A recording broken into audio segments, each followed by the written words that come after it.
Salut les amis, bon, de retour dans le potager. Bon, on va faire une petite vidéo, on va regarder ensemble comment pouvoir récolter ces graines de tomates. Ça c'est très important, j'en avais parlé dans une dernière vidéo, je vais vous la remettre par là. Voir comment procéder, les bonnes façons de faire pour pouvoir les conserver longtemps. Et avec ça on peut les garder 3, 4, 5 ans sans problème, bien conservés et réutilisables. Voilà, allez, vous me suivez dans la vidéo, on va voir ça ensemble. Alors surtout, n'oubliez pas de prendre des variétés anciennes. Si c'est des variétés F1, ça ne marchera pas, ça ne servira à rien.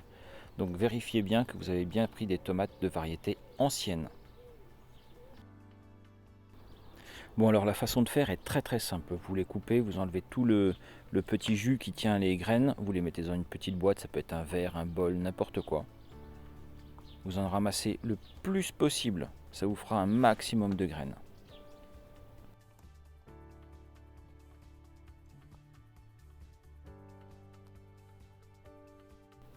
Là par exemple, j'ai ouvert une petite dizaine de tomates de pêche jaune, variété ancienne. Voilà ce que ça donne, je peux vous assurer que je vais avoir un bon stock de graines avec ça. Une fois que vous avez récupéré vos graines, vous rajoutez un petit peu d'eau, pas besoin d'en mettre beaucoup, juste un fond, histoire que ça dilue un petit peu. Et ça va activer un petit peu plus la fermentation, je vais vous expliquer par la suite. Voilà la fermentation quelques jours après, je dirais 8-10 jours après. En fait, cette fermentation va enlever toute la petite gelée qu'il y a autour des graines qui en fait est un pouvoir anti-germinatif naturel de la plante. Une fois que vous avez cette petite fermentation, hop, vous pouvez les rincer à l'eau, bien, n'hésitez pas. Et vous allez voir que toute la petite gelée autour des graines va partir délicatement, ne vous inquiétez pas, c'est une bonne façon de faire. Le bon moment pour rincer les graines, c'est vraiment quand vous voyez une petite fine pellicule de moisissure sur le dessus.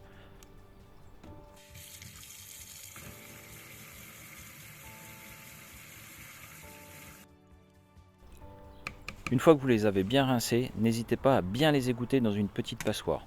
Ensuite, moi je vais vous conseiller d'utiliser une feuille de papier. Beaucoup utiliseront du sopalin, c'est très bien aussi, mais ça risque de coller longtemps sur les graines. Avec le papier, je trouve que ça se décolle beaucoup plus facilement. Après, chacun fait comme il le sent, comme il le voit, c'est pas un souci. Dans les deux cas, il faut bien penser à mettre la variété, à écrire la variété pour ne pas oublier.